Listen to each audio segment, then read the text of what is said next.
जांभूळ खूप वाढली होती, माकडं खूप त्रास देत होते म्हणून डंगी छाटून म्हटलं, पण मध्येच पायाच्या बोटाला लागला विळा आणि दुसऱ्या बाजूला आमच्या शिवनगरी जळगावचा होता बाजार। रामकृष्ण हरी मित्रांनो, मी मंगेश सपकाळ। सकाळी झोपेतून उठलो, ब्रश केला, पण चहा 5-6 दिवसापासून सोडलाय म्हणून चहा नाही घेतला आणि आंघोळ करायची तर विळा हातात घेतला जांभूळ छाटण्यासाठी। जोरतोवर जांभूळ छाटणी झाली होती, शेवटच्या वेळात पायाच्या बोटाला लागून गेला विळा। मग काय आपली गावराम पद्धत, आईनं आणला टणटणीचा पाला बोटाला लावायला आणि डायरेक्ट पोचलो टोक्यावरती। खत टाकायचं होतं तुरीला। आम्ही सर्वजण, वहिनी, दादा, मी आणि अश्विनी पटापट खत टोपल्यामध्ये घेतलं तुरीला टाकण्यासाठी। तर हे आमचं सोयाबीनचं शेत। मग काय पटापट सर्वांनी खत टाकून दिलं आणि निघालो गावाळीमध्ये, म्हणजे सप्रावरती। सप्रावरती जात असताना हे आहे बुद्ध विहार, आमच्या शेतालाच लागून। खूप मोठं काम या बुद्ध विहारचं चालू आहे आणि समोरच तुम्हाला हा टॅटू भारत माताचा दिसत असेल आणि हे आहे बुद्ध विहारचं गेट आतमध्ये जाण्यासाठी आणि हा आहे आमचा टोक्यावरचा रस्ता। चिखलदार आणि निघालो 1000च्या स्पीडने सप्रावरती। आता सर्व आटपून आलो होतो घरी आलो तर मामा आलेले होते, म्हणजे आमचे सासरे बुवा, मोठ्या पप्पांना बघण्यासाठी आणि अश्विनी आम्हाला सर्वांना भेटण्यासाठी। भरतला टाइम होता का नव्हता काय माहिती, पण आम्हाला टाइमच राहतो बरं का, म्हणून आमच्या जवळ दिला भरतने पैसे काढण्यासाठी एक कागद।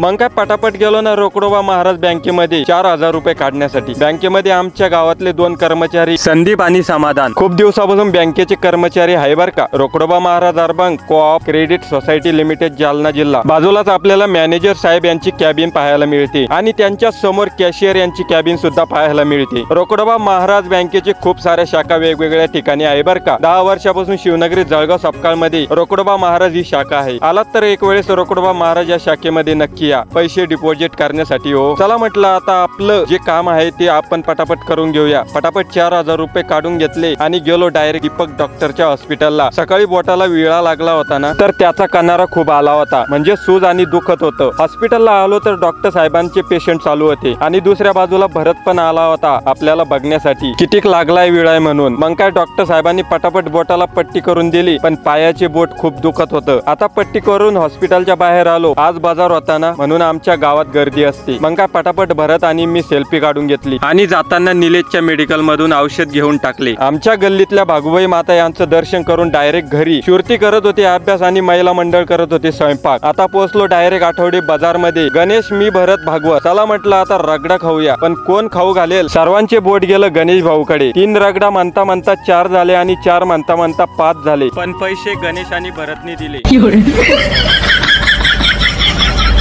घरी आलो तर मामा बसलेले होते। एका बाजूला महिला मंडळांचा स्वयंपाक आणि दुसऱ्या बाजूला शिव वाचत होता छत्रपती शिवाजी महाराजांचं पुस्तक। आमचा शिव लय हुशार झालाय आता। चला मग व्हिडिओ इथपर्यंतच। व्हिडिओ आवडला तर व्हिडिओला लाईक, फॉलो करत जा। चला पुन्हा भेटूया एका नवीन व्हिडिओ मध्ये। रामकृष्ण हरी।